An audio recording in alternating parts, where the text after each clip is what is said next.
ہمارے چینل سے جڑنے کے لیے یوٹیوب پر نعت کوثر سبسکرائب کریں۔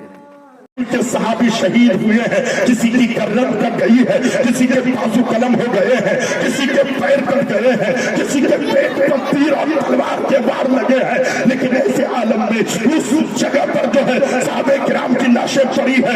ایک صحابی ہے وہ جو ہے الاتش الاتش کہتا ہے، لوگوں تمہیں خیال نہیں آتا ہے، آج وہ لوگ آپ کو جو ہے اونچی آواز میں کہتے ہیں لوگوں متحد ہو جاؤ، اب بھی تم تیار نہیں۔ ہمارے لیڈر لوگ کہتے ہیں مسلمان ایک ہو جاؤ، پھر بھی تم تیار نہیں۔ تم کب جاگو گے؟ تاریخ اٹھا لے، خدا کی قسم جنگ ہو رہی ہے اور اس جنگ میں صحابہ کرام کی لاشیں پڑی ہوئی ہے۔ ایک صحابی ہے کہتا ہے الاتش الاتش، یعنی مجھے تو گھونٹ پانی پلا دے۔ اب ذرا دیکھو تو صحیح، تمہیں تمہاری پیاس کی فکر ہے، تمہیں تمہاری بھوک کی فکر ہے، تمہیں تمہارے بچوں کی فکر ہے، لیکن صحابہ کرام نے آج سے 1440 سال پہلے پوری دنیا کو ایک ایسا درس دے کر گئے ہیں۔ تمہاری زندگی اگر بہترین بنانا چاہتے ہو تو رب قرآن کریم میں فرماتا ہے لقد کان لکم فی رسول اللہ اسوۃ حسنہ، سرکار کو جہاں کی زندگی تمہارے لیے نمونۂ عمل ہے، مصطفیٰ کی زندگی کو نگاہوں میں رکھ لو، تمہاری زندگی بہتر ہو۔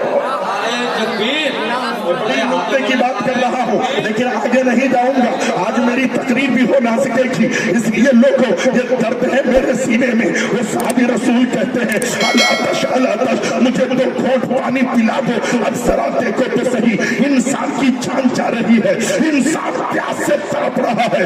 اللہ اکبر، دوسرے ایک صحابی دوڑ کر گئے، وہ ہاتھوں میں پانی کا گلاس لے کر آئے، آپ پانی پی لو۔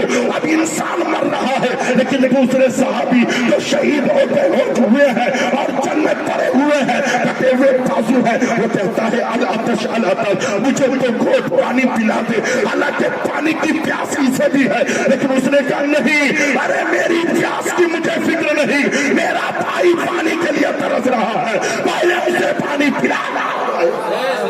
نعرہ تکبیر، ہاتھوں کو نعرہ تکبیر، نعرہ رسالت، مسلک اعلیٰ حضرت۔ میری قوم کے دیالو مسلمانوں، پہلا جو ہے صحابی کہتے ہیں الاتش الاتش، لیکن جب اس کے پاس پانی کا گلاس لے کر گئے تو دوسرا کہتا ہے الاتش الاتش، مجھے تو گھونٹ پانی پلا دے۔ اسے اپنی جان کی فکر نہیں، اس نے کہا پہلے انہیں پلا دیجیے۔ جب اس دوسرے صحابی کے پاس پہنچے تو تیسرا صحابی کہتا ہے الاتش الاتش، مجھے تو گھونٹ پانی پلا دے۔ خدا کی قسم تاریخ گواہ ہے، جب یہ صحابی تیسرے کے پاس جاتے ہیں تو تیسرے کی روح نکل جاتی ہے، جب دوسرے کے پاس آتے ہیں دوسرے کی روح نکل جاتی ہے، پہلے کے پاس آتے ہیں پہلے کی روح نکل جاتی ہے۔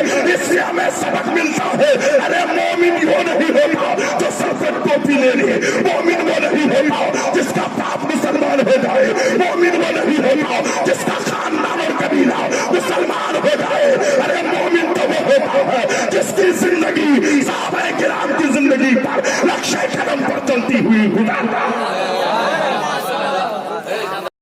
اسلام کی سب سے پہلی جنگ جنگ بدر ہے اور جنگ بدر میں 313 صحابہ۔ تب بھی تمہاری نیت ادھر ادھر جاتی ہے نہیں، جو تمہارے حقوق کے لیے لڑے وہ تمہارا ہے، جو تمہارے لیے پارلیمنٹ کے بولے وہ تمہارا ہے، جو تمہارے حق کے لیے اپنے تن من دھن کی قربانیاں دے دے وہ تمہارا ہے۔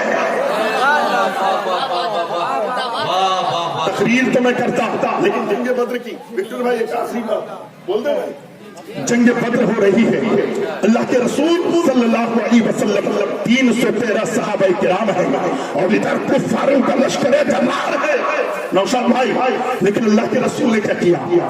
آج اتنی بڑی مصیبت ہمارے اور آپ کے سر پہ آئی ہے لیکن تمہیں کوئی بھی فکر نہیں، تمہیں کوئی بھی توجہ نہیں۔ مسلمان سوچتا ہے صبح اٹھنا ہے مکئی میں پانی دینا ہے، صبح اٹھنا ہے گیہوں کاٹ کے گھر لانا ہے، صبح اٹھنا ہے بازار اور مارکیٹ میں جانا ہے، صبح اٹھنا ہے اپنے کام میں لگے رہنا ہے۔ اللہ کے رسول نے دنیا کو درس دیا، اللہ کے رسول نے دیکھا 313 صحابہ ادھر ہیں اور ادھر کفاروں کا لشکر جرار ہے۔ اللہ کے رسول نے کیا کیا؟ جنگ بدر میں اللہ کے رسول نے پیشانی رب کی بارگاہ میں جھکا دی، ہاتھوں کو اٹھایا اور پروردگار عالم ادھر 313 ہے ادھر کفاروں کا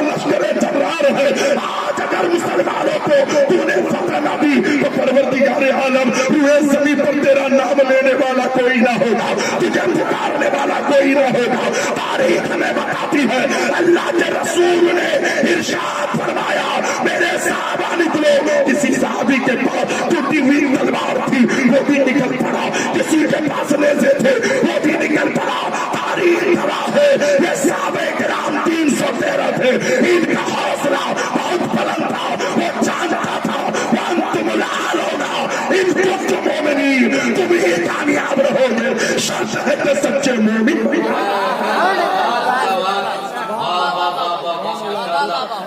یہ میں نہیں کہتا, جس کتاب پر ہمارا اور آپ کا ایمان ہے رب فرماتا ہے وانتم الاعلون ان کنتم مومنین, کامیاب تم ہی رہو گے, کامیاب تم ہی رہو گے, سربلندی تمہاری رہے گی. شرط ہے سچے مومن بن جاؤ. تاریخ ہمیں بتاتی ہے 313 صحابہ خدا کی قسم ان کافروں پر بھاری رہے. مسلمانوں اپنے آپ کو پہچانو, اس لیے میں نے خطبہ کے بعد من عرف نفسہ فقط عرف ربہ, جس نے اپنے نفس کو پہچانا اس نے اپنے رب کو پہچانا, جس نے اپنے نفس کو پہچانا اس نے اپنے خالق کو پہچانا, جس نے اپنے نفس کو پہچانا اس نے اپنے مالک کو پہچانا.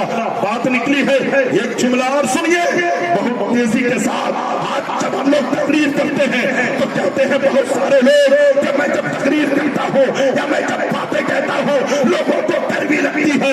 کیا تو اتنی سچی باتیں کرتا ہے کہ میرے مصطفیٰ سے بھی بڑی اچھی باتیں تو کر سکتا ہے, اللہ کے رسول سے بھی سچی باتیں تیری ہو سکتی ہے, لیکن اللہ کے رسول جب بھی گفتگو کرتے اگر ان کا دشمن بھی ہوتا تو ان کا جو ہے عاشق بنتا ہوا لگا. زبان بھی اچھی ہو, تمہارا دل بھی اچھا ہو. ہمارا دل بھی پاپی ہو گیا ہے, ہماری زبان بھی گندی ہو گئی ہے. اسلام کی مقدس شہزادیاں آئی ہے, میں ان کو بھی مبارکباد دوں گا, لیکن آج وقت نہیں. چلتے چلتے ایک جملہ کہتا ہوں.